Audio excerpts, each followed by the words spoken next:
Welcome to the information video on how to archive United Church of Canada Community of Faith records. My name is Erin Greeno. I am the Ontario Regional Council Archivist for the United Church of Canada located in Toronto, and I'll be guiding you through the process of knowing just what to do with your congregational records. Goals for this video is to first provide an introduction to the United Church of Canada's commitment to archives and the United Church of Canada Archives Network, a network of archival repositories dedicated to the preservation of United Church records. For communities of faith, we'll go through what records should and what records should not be deposited to your regional council archives. This video will offer tools and resources that you can take back to your congregation as you consider and/or plan how to prepare your community of faith records for long-term preservation. So why? Why should we archive community of faith records? Why do our records matter? Why would anyone care about these dusty books and files filling our church offices, cupboards, and closets? The records that you create and manage at your congregation or pastoral charge are not just administrative in nature, although that function is extremely important. If managed and preserved properly, many of the records will provide long-lasting historical evidence of our congregations, our faith, our geographical and social communities. The United Church is a community made up of many communities spread across the nation. A community of diversity that is best reflected at the congregational level. Congregational records tell us a story of its people. They tell us a story of their communities. Many of these communities, few histories are written, and few records may survive. The records of the churches in these communities can shed light into not just the church's activities, but the larger community itself. And these records provide documentary evidence of how changes in the larger United Church have impacted the congregations, how they were embraced, and how they were not embraced. The records provide evidence of the grassroots activities of the United Church. The United Church has long understood that the records created as part of the work of the Church in all its capacities have historical and legal value, and the early policy makers of the United Church had the incredible foresight of including in the Manual of the United Church of Canada bylaws that stress the importance of preserving the Church's records. The United Church determined that even though individuals may create the records, it is the responsibility of the Church to maintain and to preserve them. The manual indicates that all records created by any court of the Church is the property of the United Church of Canada, and thus no individual can claim ownership of them. This may seem like an obvious point. However, it is still common for individuals to leave a congregation with records from that church, and there are some individuals who have kept records in their own homes and refuse to turn them over to the church or to the archives. While we understand that it is a natural tendency to hold on to things that are significant to us as individuals, it is still very important to understand that a church is a community, and thus the records are created and should be preserved for the community and the larger United Church of Canada community. It is important that the records are accurate, complete, and well preserved. To ensure their preservation, the records should be routinely transferred to the appropriate regional council archive. Long-term preservation requires permanent, safe, and environmentally controlled homes for these historical records. The United Church of Canada has 9 archival repositories across the country. These are buildings that are designed to protect the records. Staff further ensure that records are safe by controlling the temperature and humidity of the storage spaces and using archival quality enclosures to further protect the records. Staff are trained and educated in archival preservation and access for many record types. Regional Council archives are staffed by professional archivists and specialists who regularly meet to discuss and create policies for the United Church archives across Canada. And they also work on shared initiatives, for instance, identifying records relating to specific topics that help facilitate research nationally. Each regional council of the United Church of Canada should have an active and accessible archives, and each archive is responsible for preserving the records of the regional council and its communities of faith. In addition, they should hold records of the former conferences and presbyteries for their region. In some cases, regional council archives have special collections, including personal papers of ministry personnel, significant lay persons, incorporated ministries, or even ecumenical bodies that the United Church worked with. These archives not only store church records, but they also develop research tools and provide public access to the records so that the work of the church, its histories and its stories, can be studied and used in research by genealogists, historians, theologians, or by anyone. Public access is critical to any archival program. In many cases, regional councils share these archival spaces. In Ontario, for instance, the 6 Ontario regional councils share a repository in Toronto with the General Council archives.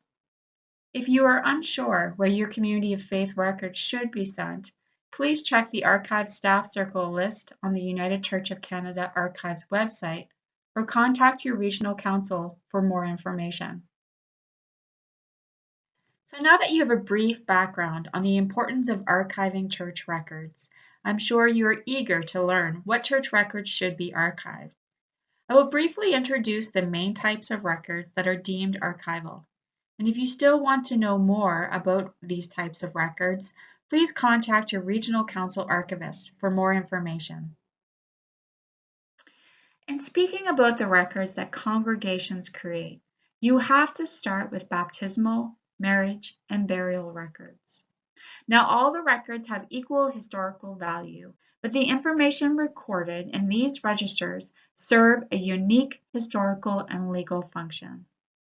They tell a story of trust when people entered into a relationship with the church in some form. They tell the stories of our families, the births, the marriages, and the deaths.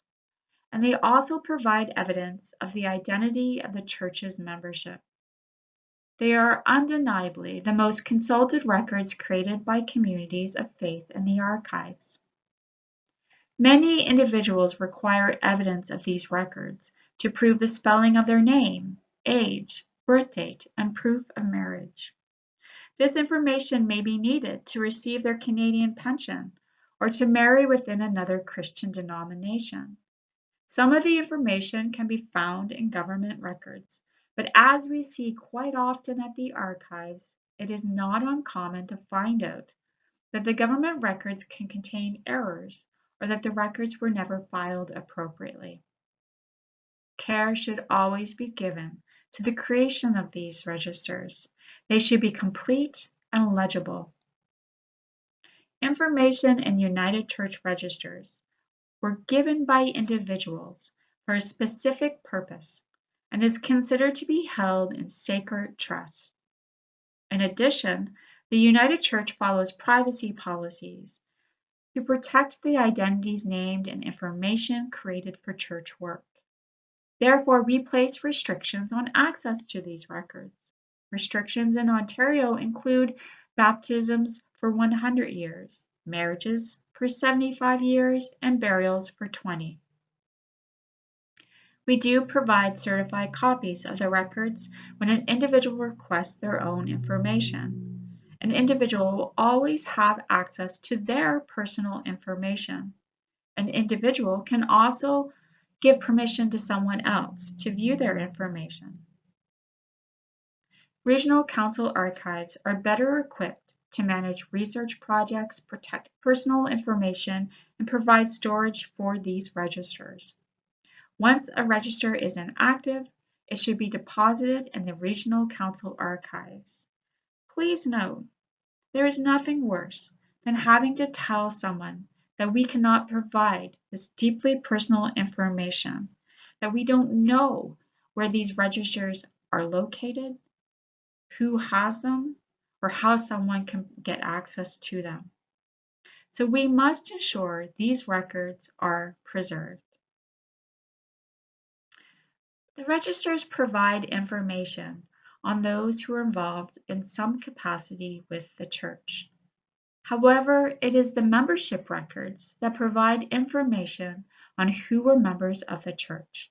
This information can be found in statistical forms that we send to General Council every year. But those are just numbers. The membership records provide actual names. They show families and they show community. Each congregation should maintain a historic roll. This roll details all members of the church. It can be closed and a new one created from a particular point of time. The closed historical rolls should always be preserved. In some cases, historic rolls have not been maintained, and my suggestion is if your congregation doesn't have a historical roll, then you should start one.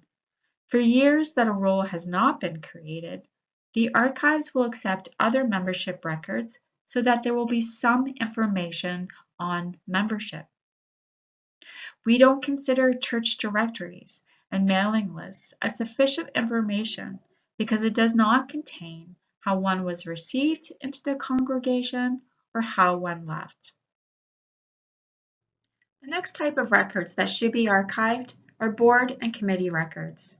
These records would include minutes, correspondence, and reports from bodies like session, stewards, official board, church council, trustees, congregational meetings, and other committees such as property, worship, and our stewardship. Your community of faith may not include many, if any, of the bodies that I just listed. If this is the case, consider who makes decisions for the church. Any group that makes decisions should record their work in minutes and reports, and these should be archived.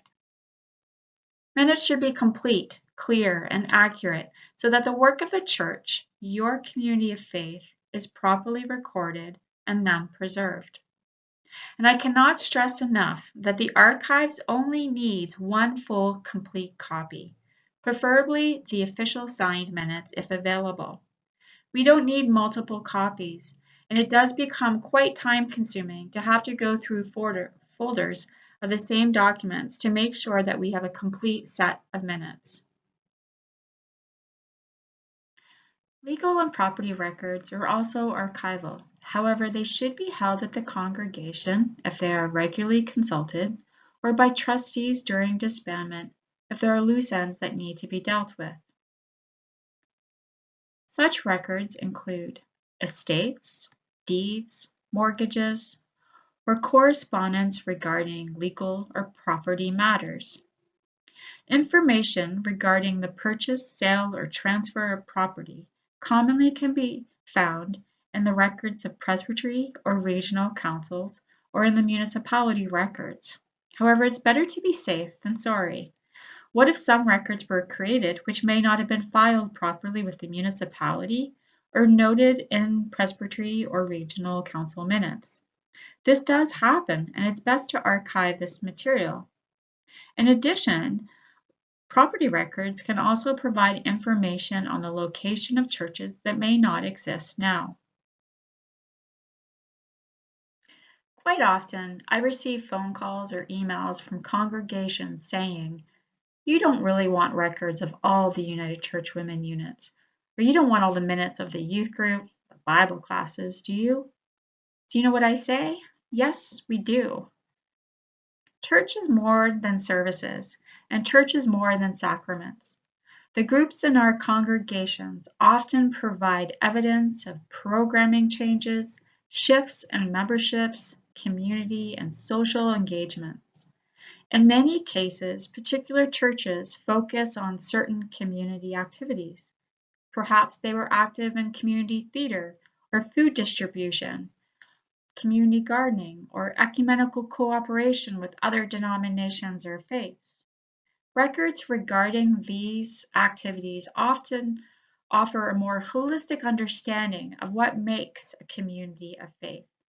Minutes, membership records, and correspondence should be transferred to the archives, but these records should still be accurate and legible. Most of the financial records created by a congregation serves a direct and timely administrative need. Financial records can easily pile up since congregations must keep these records on hand for 7 years in order to comply with the Income Tax Act. However, most of the financial records created can be disposed of after 7 years. Congregations create annual financial reports that contain the necessary financial information that will provide sufficient historical evidence. The archive suggests that these records be sent to the archives for long-term preservation as separate reports or as part of financial statements. We also ask that any financial records for specific funds be transferred to the archives as well, as they provide particular information regarding special moments or activities. We do not want every invoice, check, bank statement, bill, or budget that has been created. These records do need to be kept for 7 years, but after that, they should be tossed or ideally shredded. For congregations that are disbanding, it is important to know that you still need to keep these records for 7 years. Ideally, trustees for the church would hold on to the records and dispose of each year's records as years pass. But if this is impossible, consult your regional council to see if they are able to hold these inactive records until they can be destroyed. The archives cannot manage such records because of the sheer volume, but also if there is an occasion when these records were required for an audit by Revenue Canada, we would not be able to coordinate the work necessary for that process. Every church creates bulletins. Service bulletins are created weekly, sometimes more. Imagine how many bulletins can be created in a 10-year period. I don't need to imagine, I've seen complete sets. Although impressive, the amount of space these bulletins would take up is not manageable, especially considering they often contain limited information or similar information over a period of time. The archive's appraisal policy indicates that the archives will only retain special occasion bulletins, anniversaries, dedications, for example, and a sampling of weekly bulletins so there is evidence of change in services over time. The sampling usually involves keeping 1 year's worth of bulletins for each decade. This brings us to special media that may be created and collected by communities of faith. The records that we have discussed already are historically paper-based and are quite easy to preserve. The list of records on this slide present different appraisal and preservation challenges. These are photographs, audio-visual material, scrapbooks, architectural records, and digital records. I often receive many questions regarding these record types, so I will speak on why each are so-called special and some of the issues these records may present. Photographs. Who doesn't see the archival value of photographs? Photographs are generally the most beloved of historical items. They can provide a closer, more intimate connection to the past than the written word. They draw people in, and they can create an initial response even from those who have no direct relationship to the contents of the photographs. With that said, though, as new technologies advance, we are producing significantly more photographs, and as a result, the archives often receive hundreds of photographs of a certain event. And often these images are not identified, or they're not clear in focus or content. This makes it very difficult for us to manage. We cannot keep every photograph because of space and time to create access points in our archival catalog. When preparing your photographs to be sent to the archives, we ask that you select the best images of certain groups or events, ideally 1 to 5 photographs. You can make the call on what images best represent the event or the community much better than we can. And identify the photos on the reverse in pencil or in good quality ink that won't smudge or transfer onto other photographs. You should identify the event, the date, and the names of individuals in the image. If there's not enough room to do this on the back, attach a piece of paper to the photograph with a plastic-coated paper clip. The same principle applies to audio-visual materials such as films, videos, and sound recordings. They are often only of use if we know something about them. Audio-visual materials created or produced by the community of faith should be identified with any supporting materials, such as scripts, posters, or programs. If there are videos or sound tapes of oral histories, interviews of church members, they should ideally be accompanied with biographical information to give context to the records. If your community of faith has a collection of every weekly service, like service bulletins, sample the recordings to offer insight to significant moments, events, topics, etc. It is not manageable to preserve all the videos or sound recordings of the services. Also, it is ideal if the materials are in a readable format. If possible, see if you can digitize the media to a current format. And there's also a chance the archives may already have in our collection AV materials created and distributed by General Council units. If you aren't sure if we have them, contact the United Church of Canada Archives in Toronto and we can check our records. Scrapbooks have always been a popular way to document interesting moments of our lives, the history of our congregations and organizations. The time and effort spent on scrapbooks are honorable, and the end product is often informative, engaging, and beautifully artistic. They're also quite difficult to preserve. The reason for this is that many scrapbooks are created on poor quality paper that deteriorate at a much greater rate than other papers. Therefore, many of the scrapbooks are fragile and are constantly at risk of damage when accessed by researchers. This is also the case of the newspaper clippings added to the scrapbooks. Additionally, the glues or tapes that have been used often discolor or disintegrate over time, damaging the contents of the scrapbooks. In particular, the photographs that are included are susceptible to damage by glues and tapes. We usually suggest that scrapbooks should be kept at the congregation for immediate use. However, in some cases, the scrapbooks may contain information that can't be located elsewhere. If this is the case, contact the archives and we can discuss what should be done. When scrapbooks are sent to the archives, we try our best to ensure that the contents can be preserved. If possible, we remove the photographs and place them in separate archival enclosures. In some cases, to preserve the integrity of a scrapbook as a whole, we photocopy the pages to ensure that the content can be used and seen as it was created in the future. Taking these concerns in mind, I encourage that if scrapbooks are created, that you use archival quality materials often found in craft stores. Other options are to create scrapbooks using binders and plastic sleeves. These materials, when sent to the archives, can then be removed from the original containers and placed in archival enclosures. Architectural records. Church architecture is a developing research interest, especially as churches close or torn down or redeveloped into new community spaces or housing. Building churches take a lot of planning, and therefore there are often many drafts of architectural plans. When determining what architectural records should be transferred to the archives, only include the final or most recent version to the archives. Architectural records should, however, only be sent to the archives if they are no longer needed at the church. And what do I mean by that? Architectural records may be needed for future renovations or restorations, so it may be best to keep these on site for reference.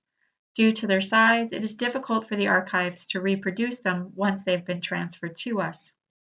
If the architectural drawings are in blueprint format, or the opposite of a blueprint, a diazo print, They should be kept in a cool, dark, and well-circulated area. These records were created using chemical processes that are never fully stable and therefore can be deeply affected by its environment. In all honesty, in this day and age, most of the records that we create are born digital. What that means is we create records with a computer. We type information into computer software and we format them, we share them electronically, and we often even approve them digitally. In terms of content or record creator, digital records are the same as all the record types that I've already mentioned in this video. The same records management practices and the same intrinsic value of the records apply, whether the records are paper-based or whether they were digitally created. Most workplaces are negligent in managing and archiving digital records. We tend to store the information more haphazardly than in the day when paper copies were filed in a cabinet. Records may be stored in email, they may be stored on various drives, they may be stored on different computers. But like any paper, we should try to manage a centralized storage space for any digital records that are created for church work. Until recently, the United Church of Canada Archives in Toronto was not able to accept digital record transfers, and we unfortunately had to ask that all records be printed and transferred physically.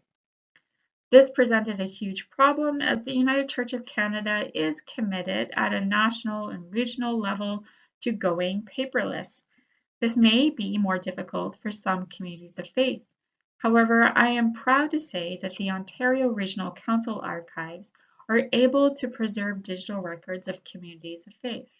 Like paper records, we expect digital record types, board minutes, annual reports, photographs, etc., to be assessed or appraised the same way as paper-based records. We don't want every file that is on a church office hard drive. Digital records can be transferred by way of removable storage units, for example, USB sticks, external hard drives, external drives, or they can be transferred directly through shared drives. If your community of faith has digital records that need to be preserved, please contact us to coordinate the best approach for transferring. Not all regional council archives are equipped to preserve digital records at this point, so I do recommend reaching out to your regional council archives to see whether they are able to directly receive and preserve digital content. There's always a way to justify why something should be kept, but communities of faith create a lot of records, and in all honesty, not all can be preserved. Preservation requires time and space to store the records, and so archivists need to consider whether the time and space is worth it for certain types of records. In most cases, value is determined by whether the information can be found somewhere else or whether the information has been summarized somewhere else. So what should you send to the archives? We don't want copies of regional council, conference, or presbytery minutes that your community of faith have collected in the course of working with these bodies. We should ideally receive these records from the source.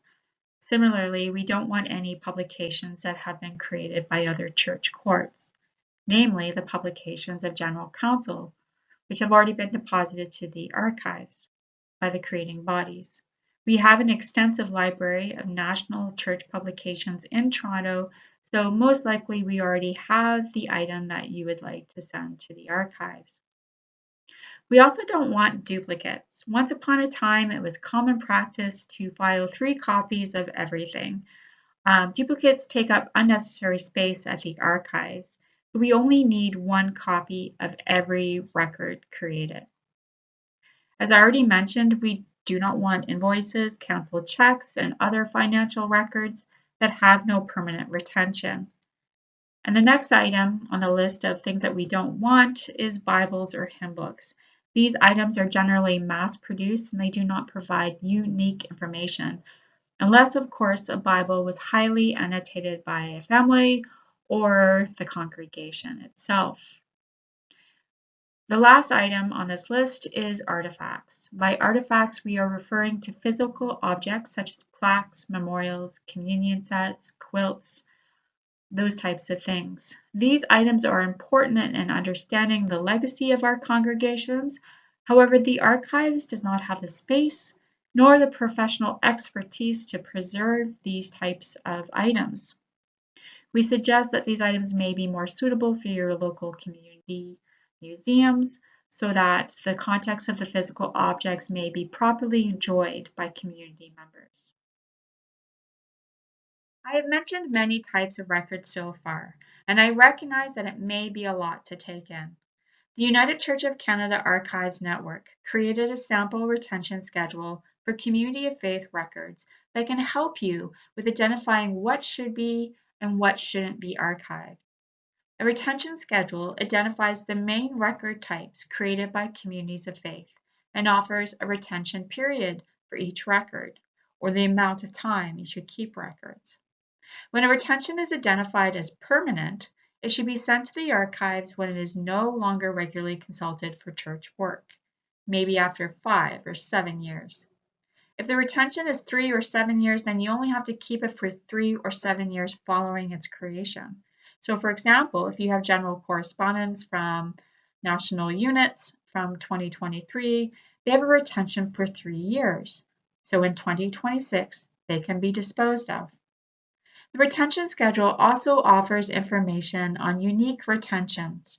For example, the information I've already mentioned about photographs or service bulletins.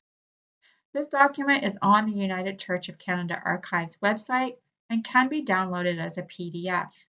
I cannot stress how important this resource is, and it should be beside you when evaluating records. It is an incredible summary of what records communities of faith create, and it will prove to be extremely helpful. So this brings us to how to prepare records for the archives. Once you identify what records should go to the archives using the sample retention schedule and other resources available online, I highly recommend reaching out to your regional council archivist with any questions and/or concerns that you found while working on the records. The archivists are here to help you. If there is clarity, the record deposit will be more efficient. You will know exactly what doesn't have to be sent, and the archivist won't have to sort through records we wouldn't want. Once everything is clear, we ask that you clearly label, identify, and date records that are being transferred. Don't use tape or stickers that cannot be removed. Store the records in clean, dry, and secure boxes. Records can be arranged by record type. For example, you can put all the registers in one box, or all the UCW minutes in another. Then prepare content lists for each box and make 3 copies. The lists do not need to be extensive. It could just list the record creator, the type of records, and the date range. So for instance, UCW Unit 4 minutes, 1962-1967. Once you've identified all the records to be transferred, you should present the list of items to the church session or equivalent group within your community of faith to authorize the transfer. This process ensures that official approval has been granted. While it should be understood that the records are ultimately the property of the United Church and that they should be transferred to the archives, some people may have difficulty accepting any decisions to send records away from the community. This step provides a level of accountability to ensure that it was a group decision to send records to the archives and can be used to justify the action. Once this has been completed, you should download and fill out the transfer forms found on our website. These forms should be completed for each box of records to be sent to the archives. For communities of faith which do not have a session, or communities of faith that have recently disbanded, approval is not entirely necessary. You can bypass this process, especially for those congregations closing who may not have to defend sending records to membership.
So once you've determined what records should be, or what records have already been sent to the archives, what do you do with all the items that the archives don't want? First of all, any records created by other bodies or financial records that don't need to be retained, just destroy them. It's okay. Not everything has to be kept, and be confident that what needs to be preserved will be preserved. But then there's the other stuff, the Bibles, the hymn books, the artifacts, the furniture, the holy hardware, as they say. What do we do with all of these items? For closing congregations, we recommend the following options. Many of these can still be attempted by active congregations as well when trying to clean up your spaces, or when you're perhaps amalgamating with another congregation. Contact the local municipal archive, historical society, or museum to see if they are interested in any of the remaining items. Museums in particular work with physical objects. They may be interested in plaques, commemorative plates, furniture, or other items with local significance. Keeping it local gives these items more value. Organize an event where church members or local families can select mementos that have specific meaning, so that they can keep them for themselves. See if your regional council has a forum, a message board, or newsletter where you can offer Bibles, hymn books, or communionware to other United Church communities of faith. In the same vein, reach out to other denominations in your area to see if they could use any of the materials. There are also nonprofit organizations like CSM Canada who accept donated Bibles and religious books, or local musical groups who may need choir gowns. There's a lot of work trying to find new homes for items, and it is possible that you just aren't able to find groups to take everything. You can only do so much, and that's okay. Once you have sent records to the archives, consider developing a records management plan. Routinely review records, both paper and digital, to determine how long records should be retained. Develop a policy on how often to send records to the archives. We recommend every 5 to 7 years. This may not work for your community of faith. You may feel it should be longer, but having an established policy allows for good records management at the church and ensures regular preservation of your community of faith records. And most importantly, destroy or delete records that you don't need to keep. Keep your drives, cabinets, and closets clean by not keeping everything.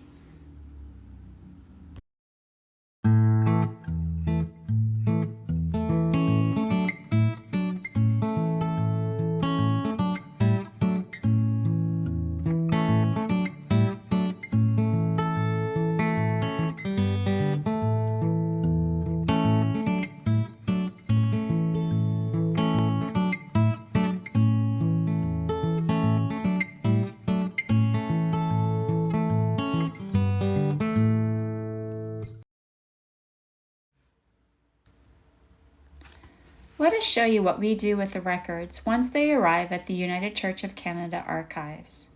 Trained staff sort through the boxes of items and process the records for preservation and access purposes.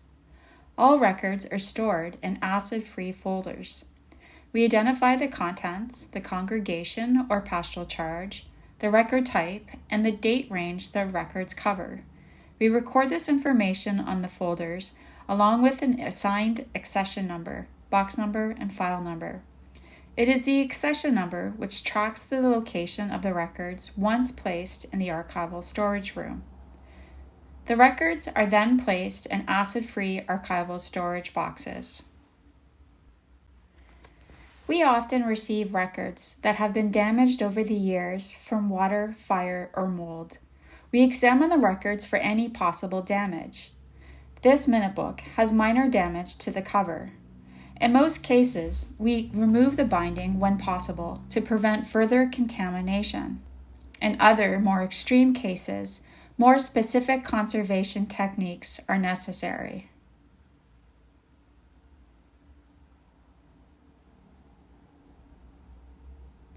This ledger has minutes glued to the pages.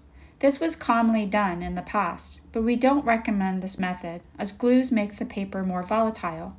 We check to make sure all pages are secure and no loose pages are at risk of falling out.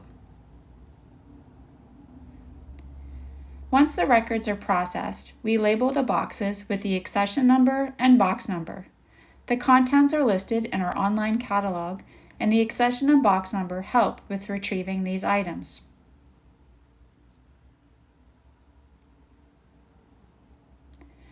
We then place the boxes in the main archival storage room.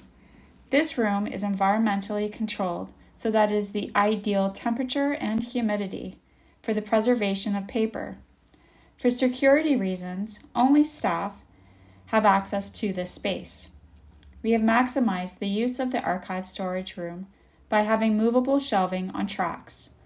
All of the boxes are organized by the assigned accession number. The final step is to then place the box on the shelves in the right spot. The records are now fully archived.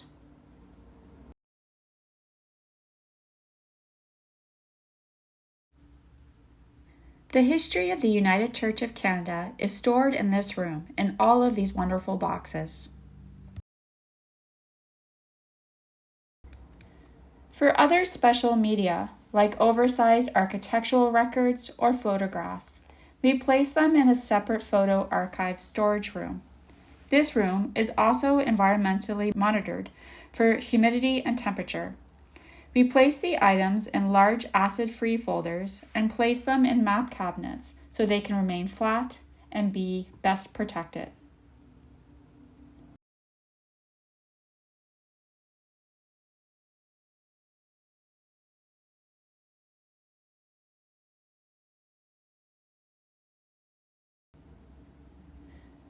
So that is what happens to the records you send to the archives. Please visit us. We encourage researchers to learn more about the history of the United Church and its communities of faith. Hi, my name is Jill Stratt. I hope that you found this video helpful and informative. It was created by TUCC as part of my course called How to Disband Your United Church with Grace. If your community of faith has recently decided to disband or is likely to do so, then I encourage you to take my course. The course provides practical and spiritual guidance for your community of faith, clergy, and leaders. It invites you to celebrate your past ministries, provides practical tips about how to care for your members as you grieve your loss of community, and offers suggestions for how you can find other ways of worshiping together. The course also provides practical information, like this video about archiving, and a video from a previous chair of trustees who shares her frank observations and experience with closing her church. Finally, the course walks you through what to do with your church property and suggests where to find more information before you close, including what to do about managing a cemetery if your church property includes one. All these and more are included in the course How to Disband Your United Church with Grace on CHURCHx.ca. In the meantime, I wish you all the best with your archiving.